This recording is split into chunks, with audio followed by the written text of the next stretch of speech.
Hello there and welcome back to some more Gran Turismo 4. Today we're continuing on with Let's Play. This is episode 130 in today's episode. It's the final of the manufacturer events. We go to MG for the final one. Because we couldn't have ended one of these with excitement, we have to end it with MG. Disappointment. Misery. And the car we're using is the MGTF 160 because it's the easiest to buy out of all of them. Basically. It's gonna break down by halfway through the race. Probably. Trophy yellow. Trophies are supposed to be like gold. Fuck's sake. Oh, it's gold, bronze, and Can silver. MG do anything right? The answer is no. No, they can't. No. Anyways, MG Festival, MGTF, MG Normal F. Hong Kong's first. Let's go. I think the last good thing MG did was go bankrupt. They didn't go bankrupt though, they're still making cars. Well, yeah, that's because they got revived by the Chinese. I mean, to be fair, that MG thing actually does have some interesting stories behind it. Well, there's no better time to say it. Yeah, you're right. I will get into that when we actually load the fucking race.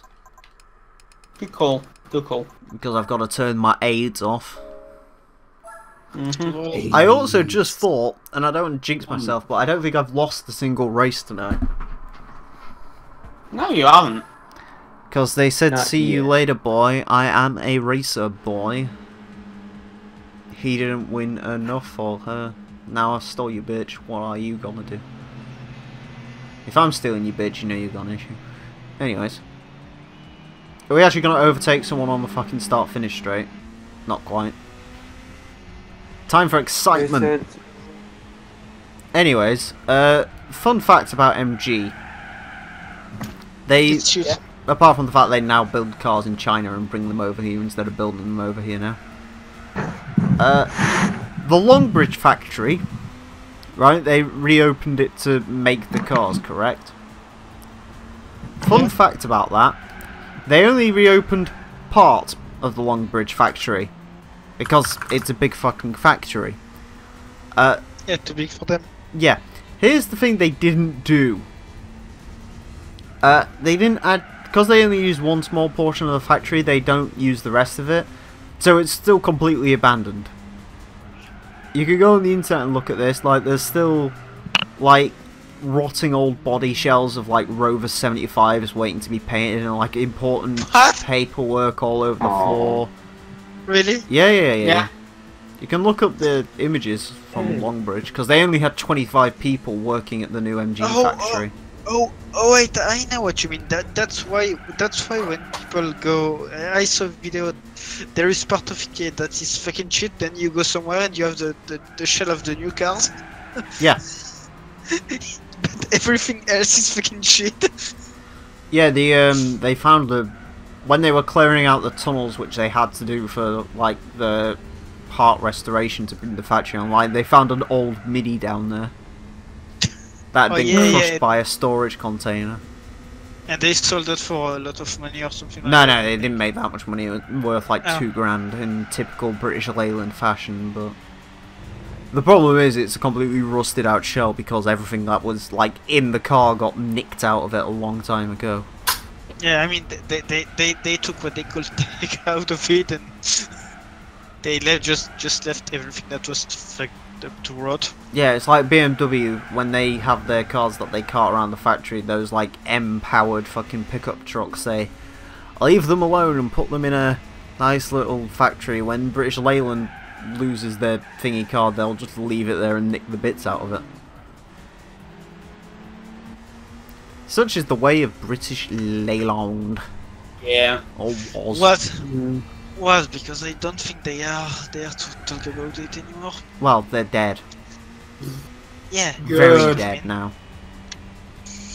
In fact, every company that worked on the British Leyland is dead now. They are part of something else. No. Every company. Apart from Jag. Jag's the only one left. But Mini is part of Jag isn't Jag. Well, no, because Mini wasn't its own brand. Oh. Mini was Austin, Yeah. Oh yeah, true. technically.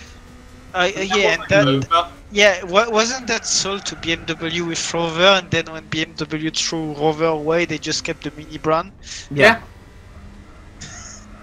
Rover didn't own its own name at the end of production. Fucking hell. They were buying... They had their name on lease from BMW for the last 5 years of their life. That's fucking They had lame. to pay some kraut, like a couple of grand. I don't think kraut's offensive to say. Anyways, they had to pay some kraut, like a grand or so. No, actually, it was. I don't know how much they paid them. I don't even know if they had to pay them, but what I know is they were basically renting their name from BMW. Fucking hey, we make cars. Well, they own Land Rover. Hey, Scotia. Right. What's up, what? So Scotchcon, Emile told us a great story about Rover. The 5 years before they died, they weren't even owning their name anymore. Yeah, they didn't own the Rover name. They were Anything money. borrowing it. A question, Scotian. I want a Rover. What? You don't? You don't? Yeah, he's in his county, Suzuka's net, in his thing in fucking Scotonia or wherever the fuck he's from. Scotia. They're offering. Is it a P6 or P5? Oh god. Something like that. It's like a 1971 P whatever the fuck. Oh wait, you mean when Rover were actually something correct Yeah. and decent? They did something right. Yeah, and then they suffered the crisis and they went English and The P6 was the car Margaret Thatcher bought a dozen of, so she never had to ride in the back of an SD1. I'm not joking. She bought a dozen black used P6s, so she never had to ride in the back of an SD1. Why was that? Because the SD1 was an atrocious box of shite. Yeah. It looked good. It went good.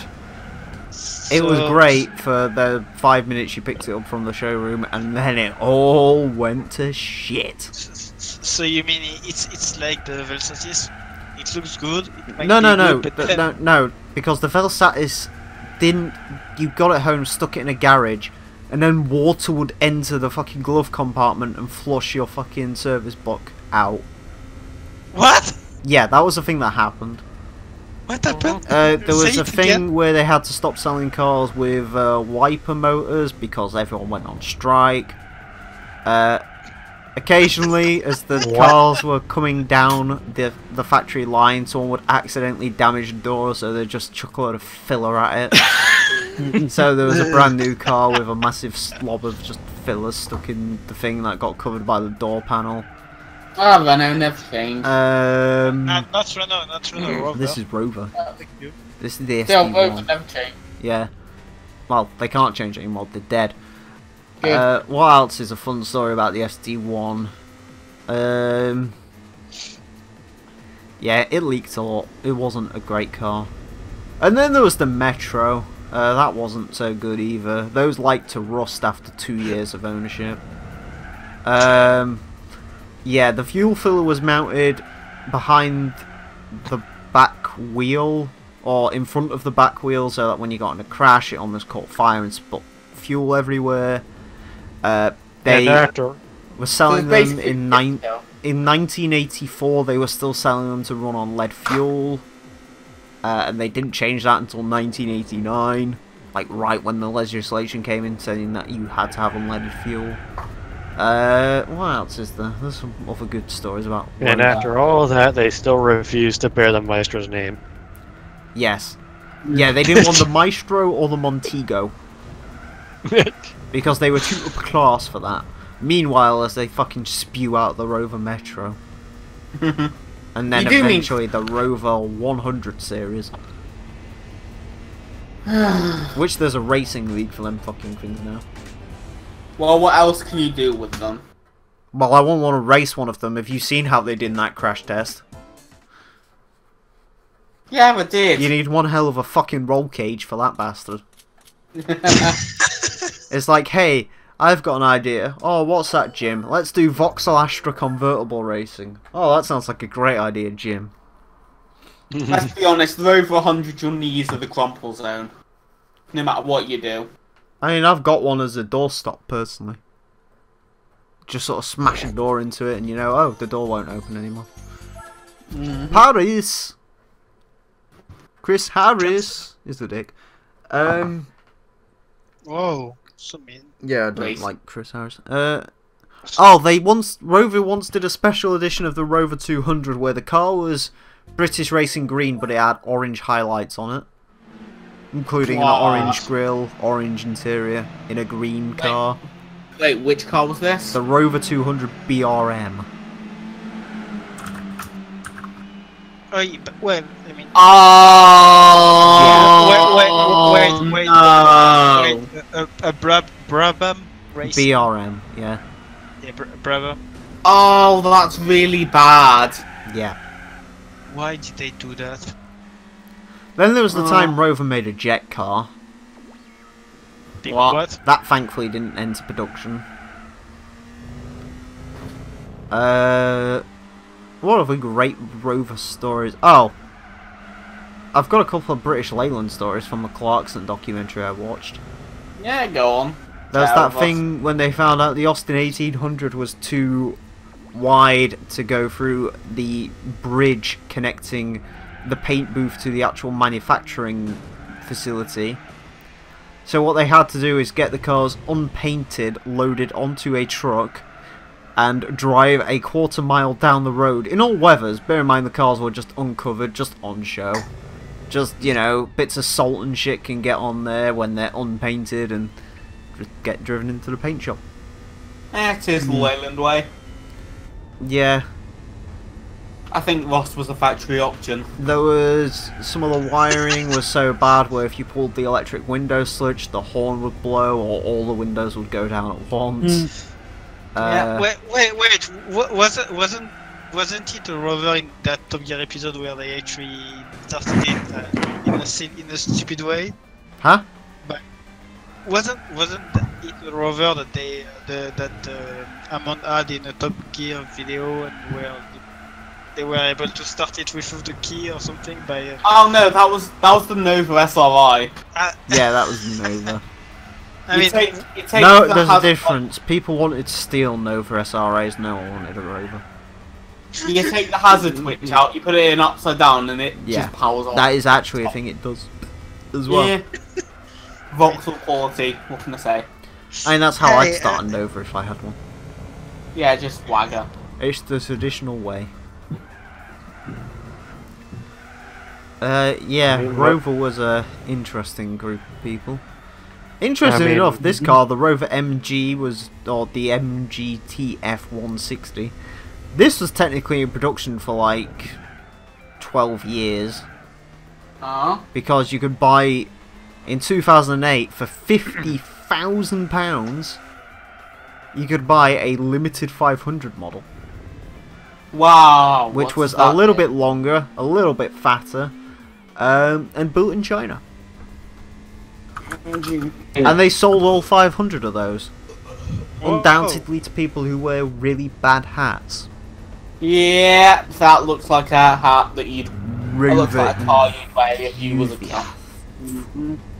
I love my Rover. Imagine being a fucking MG enthusiast, I'm sorry. God. The MGZT Owners Club. God, how much did I mention that before? Okay, so there's this guy arguing on a fucking... It was Facebook. I despise Facebook. This is probably why.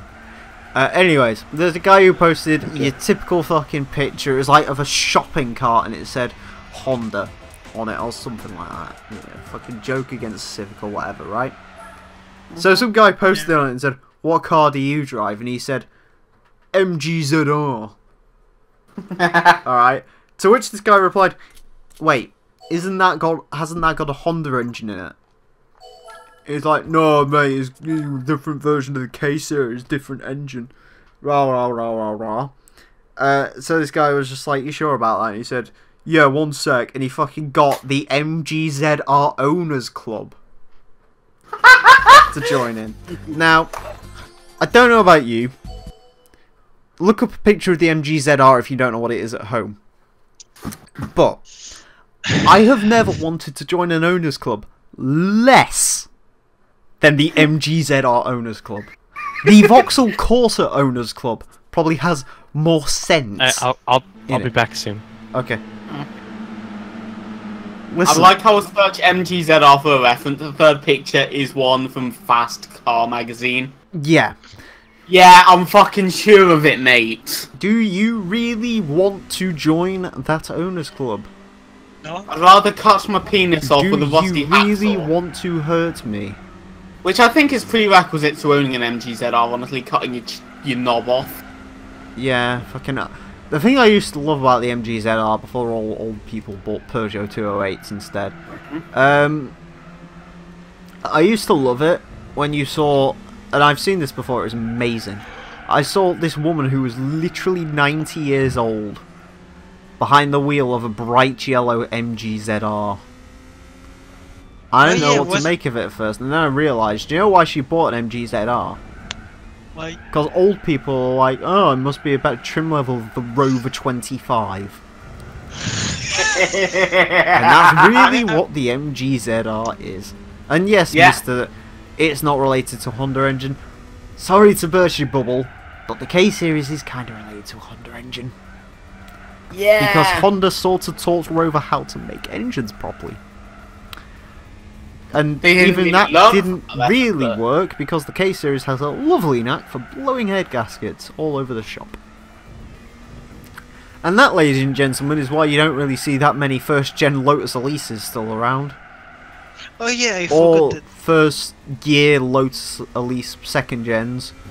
Or first-gen Ariel Atoms. Yeah, or anything with a Rover badge on it, in fact. When was the last Rover you saw? I mean, the OMG cones, because in France they didn't sell them as Rover.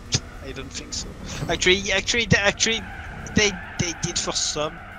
They did sell the Rover 45, and actually, no, they actually sold. Yeah, they sold the Rover, but not the MGs here. So there is a fucking Rover 45 around the place I live in France. You ever seen that RCR episode where they're on about the Chrysler Concorde and it says it's for the type of guy that shows up at your house when you enter the advert for unwanted lawnmowers, and as he's loading the lawnmower and he turns around and says, "Got any baby clothes?" That's who buys Rovers these days.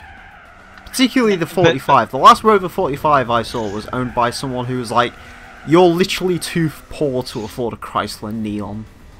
Emile, the Rover 25 is basically the same shit as the MGZR, but in the shit version. No power, no fuel. You say it's the shit version, they were all the shit version. Yeah, but what I mean is the one with I'd rather have a Rover 25 than an MG, because at least you can have wood. Big fan of wood grain. Yeah, it's fucking properly a stick-on decal. Yeah, but I mean the 25 is the thing that wanted to look like an odd hatch, but just looked. Listen, but didn't even did that well. You're forgetting one key car. Can we all give it up for the Rover Streetwise? No, we can't. That thing was not only street, it was wise to the streets. Oh, they come in beans. Yes, it was beans. No, but I mean seriously, the Rover 25 is the small hatch, right? It takes the idea of as a spec and goes so I saw one in the best way it could be when I had the fucking Megan to be repaired, like you know, about the engine shit 8 months ago or something. Yeah. It was parked near the fucking place where I got the Megan repaired, rusting. But two tires fucking dead, some joints getting out, the one bumper almost falling down, one window. Grand Valley Speedway, the final manufacturer race. Let's go. Someone actually modified a fucking Streetwise and kept the plastic cladding. I saw fucking Rover 25 dead. It was fun. Amazing. And it's probably not difficult to see a Rover 25 dead. That's sort of its natural habitat these days. No, but when I mean dead, it's like just on the parking. Half of you're dead, and bits falling apart. The thing is, with the streetwise, you have to commit to the plastic cladding. That's its only saving grace. Why? It reminds me of like the Citroen C3 XTR and stuff like that at the time. So, Hey, at least plastic doesn't rust, Emile. Yeah, But the stuff underneath the plastic sort of shit does. Do you think you could have found a not plastic bumper for this if you had to? Well, for a fucking Rover 25 bump one, probably without ours. Oh wait, I just noticed. Yeah, it's the fucking 25. Yeah, it's exactly the same car. But why did they change the name and make it? But it's an fucking attractive on-roader, as they called it. It's a piece of shit, yeah. Well, it's only available with front-wheel drive. Emile, I'm going to be honest. I will better get a Rover 25 than this. Better streetwise? Yeah, I agree with you. Well, yeah, the streetwise is the 25. To be fair, I'd rather have a fucking Rover 25 than a Rover 75. It's not really saying much, though. Nah. What's the 75? The 75 is the big saloon. It's the really, really fake BMW. Because It's basically a case of, have you ever wanted a BMW 3 Series built by British people with front-wheel drive only? And slightly more competent engines. Until the head gaskets explode. How can a Rover has a better engine than Beamer? Because BMW was only making like 120 horsepower out of a 2 litre at the time. Oh yeah, let me guess, if you wanted a good engine you need... At least with a Rover you can get a V6. You could. Yeah, 2 litre V6, 2.5 litre V6. Yeah, but for, 1.8 turbocharger. For the Beamer you had to take the M3 to have something like that. Well, I mean, even the M3 at the time wasn't making that much power.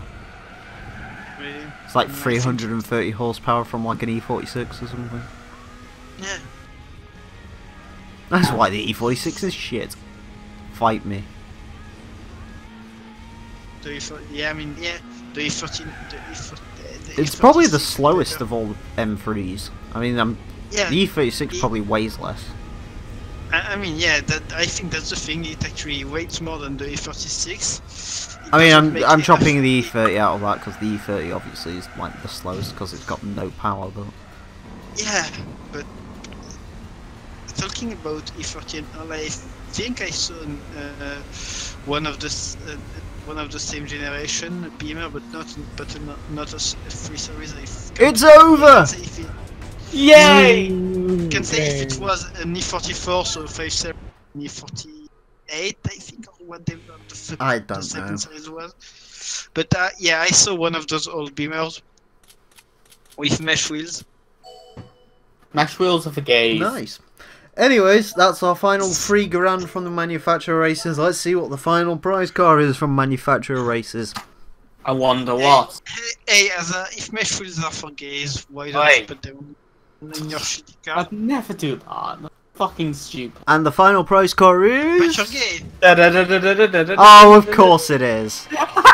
It's either the same colour. It's the best I knew this was coming. You actually knew that was going to happen? Yeah. Nice. That's why you wanted me to use an MGF in the first place, wasn't it? Yeah. Yeah. Anyways, I will probably end up checking over all the manufacturer events to make sure I got all of them, but I'm 100% sure I did. Because I'm God. Anyways. It's in literally the same colour. It's a disappointment, quite frankly. And that's what the MGF is.